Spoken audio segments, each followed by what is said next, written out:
Nikki McCray-Penson. Up first, we'll have Coach give us an opening statement, and then we'll go to questions. Well, first of all, really glad to have another opportunity to play in the hump with fans. So thankful for all the fans that showed up.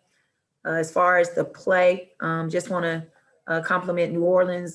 They were, they're a team that, they're small, but they're very, very scrappy. Obviously, our size, was played a big factor. But they're a team that just never, they're never going to die down and back down. They're going to play their style of basketball.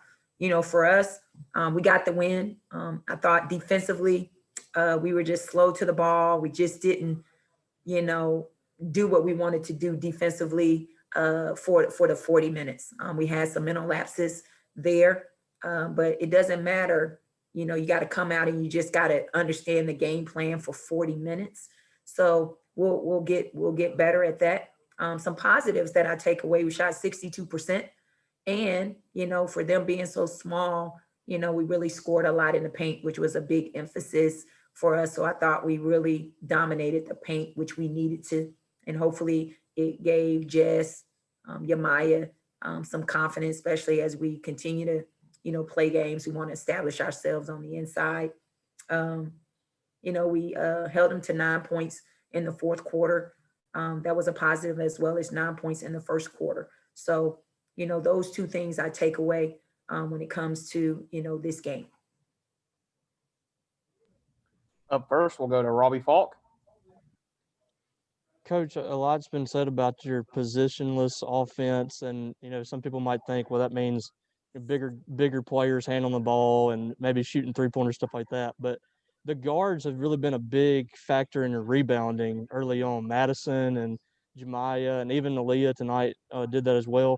What's the mentality of that group, you think, in getting to the paint and getting those rebounds and getting putbacks?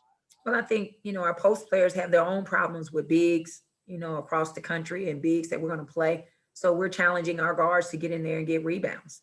And the one thing that I've told our kids is whoever gets the rebound is the one that pushes the ball. And they're the ones that usually score, especially if we're shooting the ball well on the outside from three. So I think they've kind of bought into that, getting the rebound and becoming a pusher. So I like that. But we want our kids to beat people to balls. When you have speed and quickness, that's your advantage. Go get the rebound. You may not always box out, but you do have the ability to go pursue the basketball. So pursuing the ball is really big for us. Up next, we'll go to Ben Portnoy. Nikki obviously just filled it up tonight, and you mentioned, having a size advantage against this team, and you talked about it the other day too, but do you see your team come out and really execute that game plan throughout the night? I mean, what does that tell you about this team and this group, and what you can kind of get from these bigs, even though, tonight maybe they have a little more size advantage than most nights in the SEC? Well, I thought tonight was really good to see us execute that from an offensive standpoint. It was really good. Our emphasis was get it inside. We knew that they were going to play a lot of zone against us, and we knew we had the size advantage. And I thought we took care of the ball for the most part, had 11 turnovers, but, I thought we were trying some stuff and getting them the ball. So I'll take that. I didn't think we executed defensively tonight. So that's an area that we got to get better. We got to get better. We got to get better pretty quickly. And just quick follow-up, Jess was talking about kind of the things that you challenged to her to be a little more physical, a little bit more fire inside, I guess. How have you seen her kind of take to that, and how has she kind of adjusted to maybe that role and being a little more, whatever it is, vocal, physical, whatever it is? But Jess has to be power and finesse for us. And, last year she got a lot of shots off dumps. Now we're feeding her the ball. So now she's got to make post moves and stop fading away from the basket. I don't want her to have to think so much. I want her to play, and I want it to be natural for her. So just teaching her basic drop steps, how to get 2 feet in the paint and just elevate. Those are things we need for her to do so that she can draw fouls, because we know she has the finesse game. So power and finesse is something that we need for her to do. She's got to dominate on both sides. And then defensively, she's got to be big. She's got to get every rebound. She's got to be a post defender for us. But she's got to carry a lot of weight for us. But I'm glad that she's on our team, because I know she's capable of doing it. And I just need her to be consistent with that. And that starts with practice. Up next, we'll go back to Robbie. Coach, taking your first road trip this weekend, what are your thoughts on what you've seen from South Florida, if you've seen anything from them so far? Yes, definitely. They played Baylor the other night, and very, very well coached basketball team. They move a lot. I know Mississippi State played them last year. It was a pretty close game, and then they ran away with them in the fourth quarter. But a team that is going to make you play defense for 25 seconds. They're hoping and waiting for you to make a mistake so that they can hit a three or drive it on you. But we're going to have to be disciplined defensively. They're going to clog up the paint. Obviously, we're going to have to hit shots, but our post players will have to score. Again, another size advantage against a very well-coached team. We're going to have to score, and we're going to have to get to the free throw line. Transition is an area that we're going to have to make sure that we're solid in because they push the ball, but a very good team. It came down to the wire against Baylor on the road, and I know they're going to be hungry, so we got our work cut out for us, and we got to be ready to go from the tip. Up next, we'll go to Joel Coleman. Nikki, I know this is probably something you can probably better answer in a couple of weeks, but only, I guess, 2 games in now.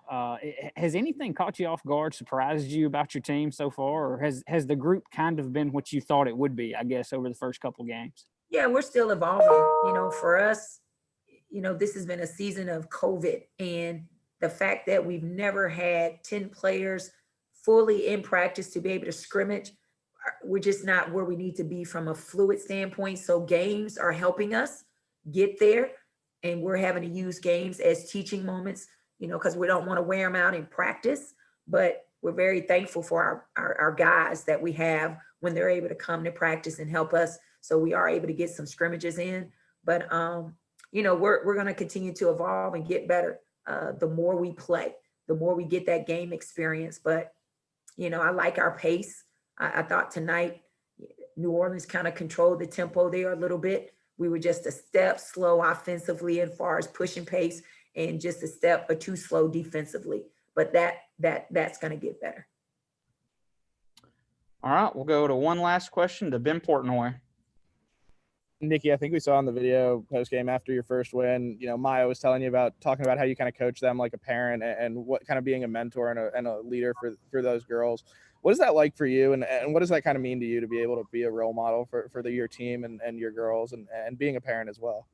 I think for me, I've walked in their shoes, and I'm really big on relationships. I think when you have relationships with players and they truly know that you care about them as people, it allows you to coach them a certain way, and it's not personal. But that is an investment every single day. It is an investment to build a relationship, with players each and every day. But, my staff, we do a great job of making sure that our kids, know how much they mean to us. They're not just basketball players. They're people first. But we care about them, and they know we care about them. We love them. And just really excited to coach them, and just trying to get them to understand that, the opportunities that you have to take advantage of. You have to come to work every day and give it your best, and give it your best because you care about the people that you work with and work for every single day. And, to me, when you get to that point, magic really starts to happen, because you don't want to let anybody down. I don't want to let them down. They're not going to want to let me down. So, but that is an everyday investment. All right, that'll do it for us today, guys. Thank you, Nikki.